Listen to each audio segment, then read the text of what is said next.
Bom, então, senhores, como vínhamos analisando, no cumprimento de sentença da obrigação de pagar quantia, nós já vimos, portanto, que não pode começar de ofício e que o executado é intimado, vimos a forma que ele é intimado para pagar em 15 dias. Pagou bem, não pagou, amém. E se ele não pagar, qual é a consequência? O que acontece? Aí vai incidir o que consta do parágrafo 1º do artigo 523. E acaba que eu já havia adiantado com os senhores quando da análise da remissão ali, né? 523, parágrafo 1º.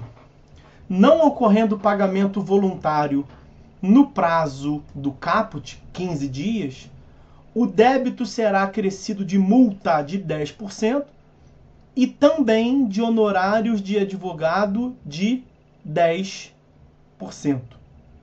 Então são 10% de multa que soma o bolo a ser recebido pelo exequente e 10% de titularidade do advogado. 10% a título de honorários advocatícios sucumbenciais. Então, ao fim e ao cabo, no final do dia, o que importa é que há uma majoração de 20% para o executado. E essa majoração, ela tem qual natureza aqui? A natureza, naturalmente, é de coerção, né? É uma técnica de execução indireta. Não se pode ter dúvida disso, né?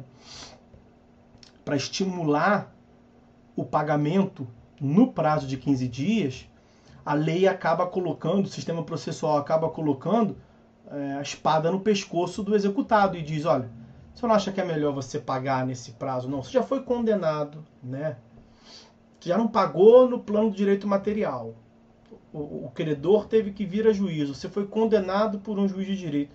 Agora está na fase de requerimento executivo. Memória discriminada, você está sendo intimado, tem 15 dias para pagar. Você não acha melhor você pagar não? Porque se você não pagar, tudo bem, você vai ganhar uns diazinhos, vai dar trabalho, vai encher o saco, ok. Mas vai perder 20%. Será que vale a pena? E aí, claro, de cada um, o cara vai ter que colocar na balança se vale a pena. 20% de R$100, talvez o cara até queira, de sacanagem, fazer perder tempo no processo. 20% de R$1.000, 20% de 10 mil reais, agora 20% de 1 milhão, faz o cara pensar um pouco mais, né? Enfim, é uma técnica processual que é utilizada para fins de estimular o pagamento. Pode acontecer, naturalmente, de ter sido realizado o pagamento parcial, né? Que foi o que nós comentamos lá na remissão, né? No exemplo que eu cogitei lá na remissão mais cedo com os senhores, que o cara foi condenado a 50, ele calculou, pagou 53, o juiz falou que ele devia 58. A diferença então de 5 mil. Incidiu 10% a título de multa, 10% a título de honorários em cima dos 5 mil, e não do valor global. Porque incide 10%, incide a técnica de execução indireta sobre o que não foi pago. No parágrafo 1º, incide sobre tudo se não foi pago nada. E no parágrafo 2º, vai incidir sobre o que não foi pago. Veja, efetuado o pagamento parcial, no prazo previsto no caput, a multa e os honorários previstos no parágrafo 1º, 10% para cada um, incidirão sobre o restante, incidirão sobre o que não foi pago, né? Se o cara foi condenado a pagar 50, devia 58, pagou 53, ele aqui vai ter que pagar 10% a título de multa, 10% a título de honorários em cima de 5 mil, para que a gente mantenha aqui o mesmo exemplo. Ok? Parágrafo 3º, que já nos encaminha aqui, e é algo que eu já havia comentado com os senhores também. Não efetuado tempestivamente o pagamento voluntário, será expedido desde logo mandado de penhora e avaliação, seguindo-se os atos de expropriação. Aqui no capítulo do cumprimento de sentença, a lei nada fala sobre penhora, nada fala sobre expropriação.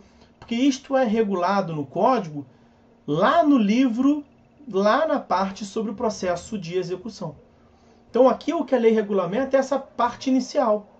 O requerimento executivo, porque não pode iniciar de ofício, a intimação do executado, como que ele vai ser intimado e o prazo que ele tem, e as consequências processuais do não pagamento. 10% de multa, 10% de honorários advocatícios e a expedição do mandado de penhora.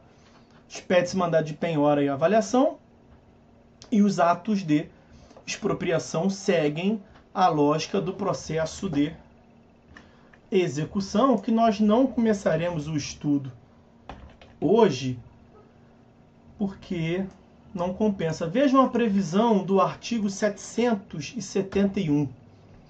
Este livro, que é o livro do processo de execução, este livro regula o procedimento da execução fundada em título extrajudicial.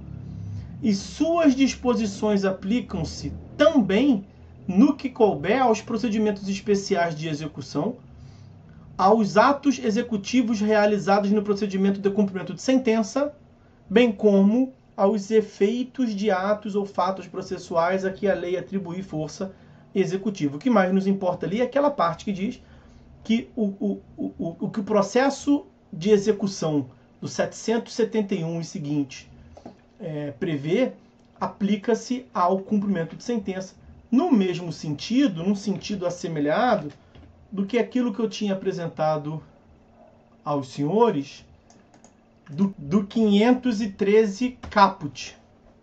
Nós já tínhamos visto isso. Uma pequena queda, isso tem acontecido de vez em quando, já está tudo resolvido. Já estou até tranquilo, já esperei. Então o 771 ele comunica ali com o 513 caput. Beleza? Bom, e aí para fechar esse procedimento, o cumprimento de sentença, a execução, né? Nós vimos aqui essa técnica de execução indireta, né?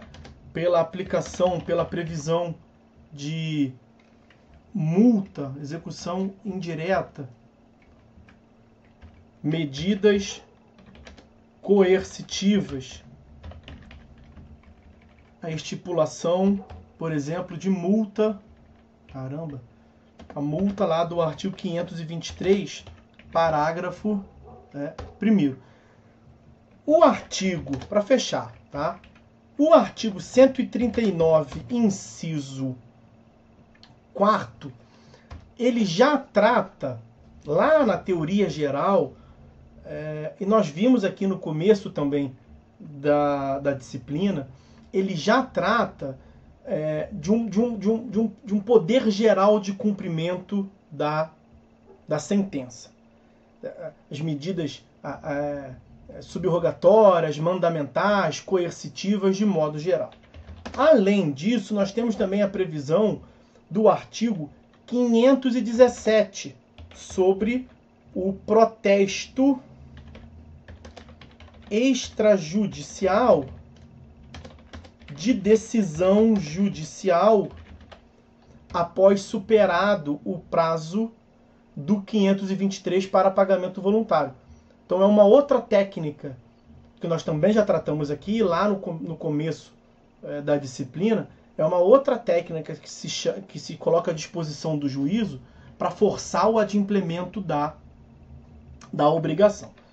E o artigo 782, nos parágrafos 3º a 5º, ele prevê a inclusão do nome do executado